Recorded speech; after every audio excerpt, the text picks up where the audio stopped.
It was a Saturday morning in Oak Ridge, a tidy suburban enclave where picket fences gleamed and lawns stayed clipped. The kind of place where kids' laughter mingled with birdsong, and the sun promised a gentle day.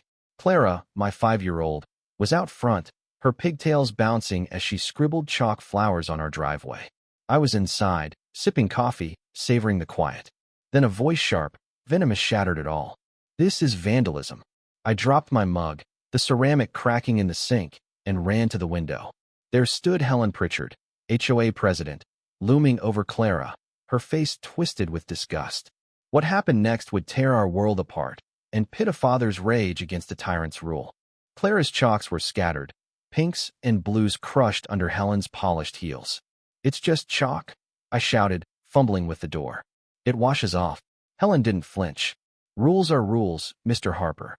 Your child's turning this street into a slum." Clara, confused, clutched her dress. "Papa said I could draw."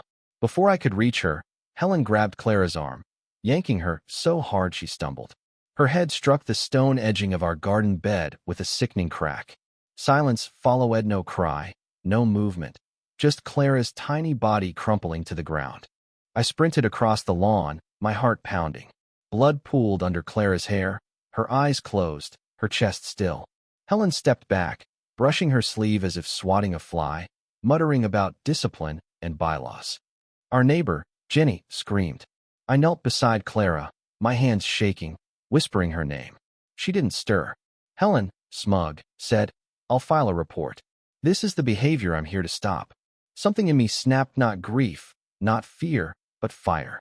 I stood, fists clenched, and faced her. She didn't see the storm coming, but she would. Helen raised a hand, sneering. "Touch me, and I'll have you arrested." She didn't know me, James Harper, district attorney, a man who'd spent years dismantling predators. I wasn't just a father now, I was a force. I grabbed her, one hand on her wrist, the other gripping her neck, and slammed her face into the stone planter. Blood sprayed across the petunias. She shrieked, but I tore her scarf off, stuffed it in her mouth, and growled, "You've screamed enough." Pinning her down, I spotted a metal garden stake by the patio. Without hesitation, I drove it through her palm into the dirt. Her muffled cries were steam in a kettle. "Stay," I spat, "like the trash you are." I lifted Clara, her body limp, and carried her to the car. Helen writhed, pinned, her scarf soaked with panic. I dialed a number not 911, but a contact from my past. Men who moved fast and asked no questions. "This is Harper. One detained, moderate injuries. Get here." Before I was a DA, I worked dark cases: trafficking, cartels, abuse. I had friends who didn't need warrants. As I sped to the ER, I left Helen in the dirt, her reign crumbling. The hospital was a blur of sterile light and slow voices. Clara was rushed away, her condition dire: severe head trauma, brain swelling, coma. I paced, fists tight, her blood still on my shirt. When the doctor emerged, his words were a knife. "She's stable, but we don't know when she'll wake." I nodded, swallowing a scream. That night, I drove to the police station. Helen had already spun her tale. Clara tripped. I attacked her. Jenny was negligent. The officer, calm, said, "She's respected, Mr. Harper. No evidence of intent." I slammed the desk. "She threw my daughter into stone." He didn't budge. "She claims you assaulted her. She's got injuries." I leaned in, voice low. "Next time, I won't stop at her hand." The system I'd served for decades failed me. Helen, with her city council ties and HOA crown, walked free. But I wasn't done. Back at the hospital, Clara lay pale, machines breathing for her. I didn't sleep. I dug. Years as a DA gave me access doors most couldn't open. Helen's HOA history was a trail of terror. For neighborhoods, for boards, countless complaints. Threats over lawn ornaments, fines for kids' toys, a poisoned dog, a ruined rose garden. All buried, no proof. Then I found it. $52,000 missing from HOA funds, funneled to a shell company, Pineview Solutions, tied to Helen's old name. Embezzlement, clear as day. I installed cameras hidden in birdhouses, tucked under eaves. If Helen came near, I'd have her. Then I knocked on doors. Most neighbors dodged me, fear etched in their eyes. Helen had choked this street for years. But at the Torres house, Lisa hesitated, then whispered, "My son saw something." 8-year-old Diego, clutching his shirt, said. The mean lady yelled at Clara, then pushed her hard. She ran after. His words were a blade. I had a witness. 3 months later, Clara woke, but not whole. She flinched at light, asked why her head hurt, why she couldn't remember. Will she play outside again? The doctor asked. Not until it's safe, I said. Safety meant justice. I handed my war chest cameras, bank records, Diego's testimony, medical reports to Detective Laura Chun, a child crime expert. She scanned the files and nodded. We've got her. Police stormed Helen's mansion. She opened the door, smug in silk, claiming harassment. That brat fell.